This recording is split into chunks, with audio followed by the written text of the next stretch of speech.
Berikutnya kita masuk kepada bagian paling akhir dari audit COVID TI, yaitu mengenai pelaporan. Nah, untuk pelaporan ini, yang pertama akan kita bahas adalah laporan manajemen.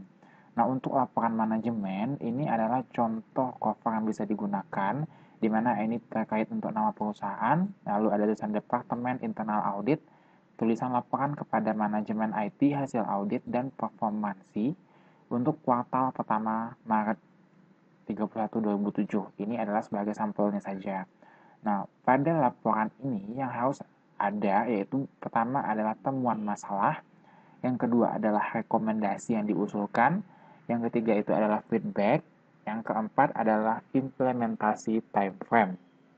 Nah, bagian kedua yaitu untuk masalah-masalah yang ditemukan pada saat asesmen itu nanti akan menjadi rekomendasi pada laporan. Bagaimana cara untuk menangani masalah tersebut? Nah, ini adalah contoh laporan penilaian proses. Misalnya ini proses 4 atau PO4 terkait untuk define the IT process, organization, and relationship. Ini masuk ke wilayah plan and organize.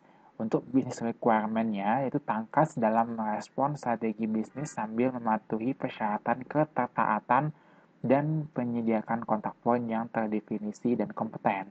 Nah, ini tuh disediakan oleh penentuan kerangka proses IT, membuat struktur dan bentuk organisasi yang tepat, serta menerapkan peran dan tanggung jawab. Untuk consideration-nya atau pertimbangannya, yaitu membuat struktur organisasi IT yang transparan, fleksibel, dan tanggap, dan mendefinisikan serta mengimplementasikan proses IT dan pemiliknya, peran dan tanggung jawab yang terintegrasi dengan proses dan keputusan bisnis. Asesmen current-nya yaitu adalah initial and ad hoc, dengan objektifnya adalah repeatable but intuitive. Nilai gap-nya adalah 1. Nah, ini adalah terkait dengan masalah yang ditemukan, juga yang akan dibahas adalah mengenai head map. Ini contoh head map, yaitu IT Process Capability Maturity, di mana ini kita bisa melihat untuk inisial, apakah dia repeatable, apakah dia define, manage, atau optimize. Ini adalah untuk bagian plan and organize, dan ini terkait untuk bagian acquire and implement.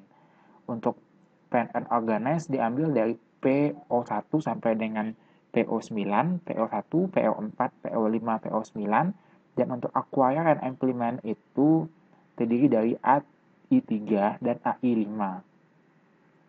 Nah, beberapa penemuan dalam perusahaan ini untuk studi kasus mengenai PO4 tadi.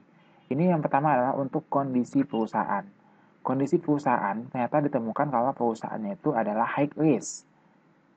Nah, maka kriterianya itu adalah PO4 yang define the IT process, organization, and relationship itu harus membuat kerangka proses IT, membuat struktur dan badan berorganisasi yang tepat, dan menetapkan peran dan tanggung jawab.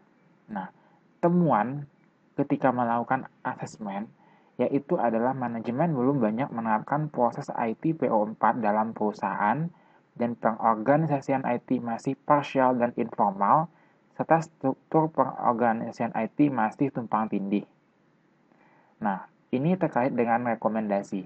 Rekomendasi yang pertama adalah rekomendasi dari maturity model. Contoh formnya adalah seperti ini. Ini adalah rekomendasi 1, yaitu mengenai tersedianya teknik-teknik umum, yaitu penjelasannya diperlukannya adanya teknik umum untuk mengatur organisasi IT dan hubungannya dengan vendor.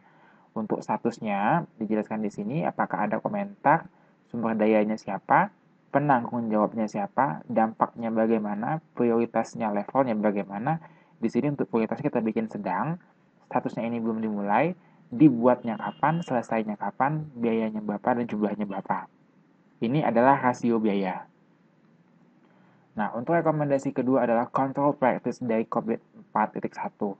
Nah, PO 4.3 IT Steering Committee yaitu mengenai pembentukan IT Planning atau Steering Committee, yaitu PO 4.13 itu juga menjelaskan mengenai Key IT Personnel, yaitu terkait dengan pemilihan personel kunci IT. Lalu pada PO 4.5 mengenai IT Organizational Structure, yaitu dapat mereview hasil pencapaian organisasi. Lalu terkait dengan PO 4.11 yaitu segregation of datis. Yaitu tadi penyusunan segregation of datis. Lalu PO 8 responsibility for risk, security and compliance. Yaitu penyusunan pertanggungjawaban untuk resiko dan keamanan fisik dan logis. Dan yang terakhir yaitu PO 4.9 yaitu mengenai data dan sistem ownership yang bisa dibikin dengan penyusunan kepemilikan data dan sistem.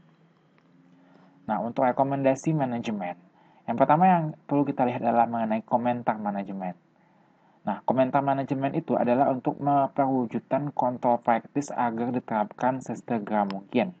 Dan feedback dari manajemen yaitu untuk mewujudkan kontrol praktis yang sulit itu diterapkan dalam perusahaan, maka rekrut ahli pada bidang tersebut.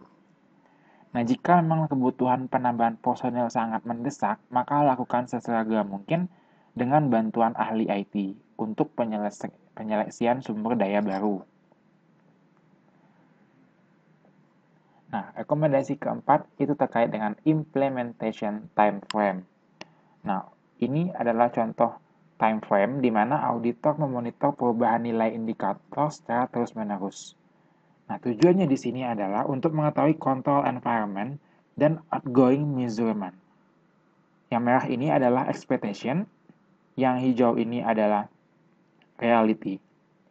Ini adalah perbandingan antara outgoing measurement dengan akses 1 dan juga akses 2, di mana nanti pada setiap levelnya itu ada report-report yang harus dibuat.